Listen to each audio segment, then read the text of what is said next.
Accident हो गया। हमें लगता है कि अचानक एक्सीडेंट हो गया, मगर उसकी मौत उसी एक्सीडेंट से लिखी थी। वो अचानक नहीं मरा है, वो अपने टाइम पर मरा है। हमारे यहाँ बॉलीवुड की फिल्मों के जरिए एक और कॉन्सेप्ट बनाया गया कि जो आत्महत्या कर लेता है उसकी आत्मा भटकती रहती है कि नहीं? हमारे बहुत सारे लोग समझते हैं कि जो खुदकुशी कर ले उसकी आत्मा भटकती रहती है। किसी की आत्मा भटकती भटकती नहीं रहती भाई साहब। पहली बात तो आत्मा हिंदी का लफ्ज है, उर्दू में रूह का लफ्ज आया है, कुरान में रूह का लफ्ज आया। हमें रूह को रूह ही कहना चाहिए, आत्मा आत्मा नहीं कहना चाहिए।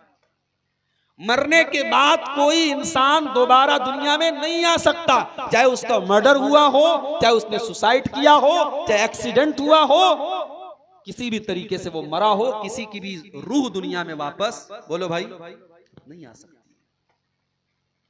तो मौत तो अपने टाइम पर आती है। मौत का फरिश्ता आ गया, उसको इससे कोई मतलब नहीं है कि वो तौबा करने जा रहा था, अभी अपनी बस्ती में पहुंचा भी नहीं, आधे रास्ते में था कि मौत आ गई। अब मौत के फरिश्ते भी दो टाइप के होते हैं, एक होता है रहमत का फरिश्ता, एक होता है अजाब का फरिश्ता। नेक आदमी की रूह को जो कब्ज करता है वो रहमत का फरिश्ता होता है, बड़े आराम से रूह निकालता है। और जो बुरा आदमी होता है, काफिर होता है, फासिक होता है, फाजिर होता है, उसकी रूह को कौन निकालता है? अजाब का फरिश्ता, जो बड़ी तकलीफ के साथ रूह को निकालता है। रहमत का फरिश्ता भी आ गया, अजाब का फरिश्ता भी आ गया, दोनों आपस में लड़ने लगे। रहमत का फरिश्ता कहने लगा, ये तौबा के इरादे से जा रहा था, ये तौबा कर चुका था, ये अल्लाह के नेक बंदों की बस्ती में जा रहा था, इसलिए इसकी रूह को मैं निकालूंगा, इसको मैं लेके जाऊंगा। अजाब का फरिश्ता कहने लगा, ये 100 लोगों का कातिल था, ये चोर था, ये डाकू था, इसकी रूह को मैं लेकर के जाऊंगा। दोनों आपस में लड़ने लगे। अल्लाह ने एक तीसरे फरिश्ते को इंसान की शक्ल में भेजा। अच्छा, तीसरा फरिश्ता इंसान की शक्ल में आया, ये उन दोनों फरिश्तों को पता नहीं चला। इससे पता ये चला कि फरिश्ते भी आलिमुल गैब नहीं होते हैं, फरिश्तों को उतना ही पता होता है जितना अल्लाह ने उनको बताया। अब ये तीसरा फरिश्ता इंसान की शक्ल में पहुंचा, फरिश्तों ने उसके सामने अपना मसला रखा कि हम दोनों के बीच का ये झगड़ा है, आप नेक इंसान मालूम होते हैं, आप थोड़ा सा हमारा मसला हल कर दीजिए। उसने कहा, एक काम करो, तुम तो फरिश्ते हो, तुम्हारे लिए कोई मसला नहीं है, तुम एक काम करो, रास्ते को नाप लो।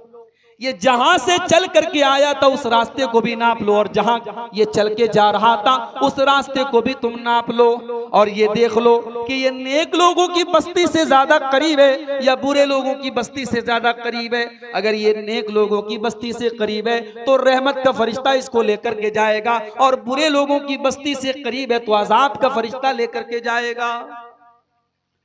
हदीस के अल्फाज हैं, जब रास्ते को नापा गया, इसको क्या बोलते हैं आपके यहाँ, ये जो लंबाई होती है क्या बोलते हैं? बित्ता बोलते हैं ना, एक बित्ता, हमारे यहाँ भी बित्ता ही बोलते हैं, मैं बोलने वाला था बित्ता।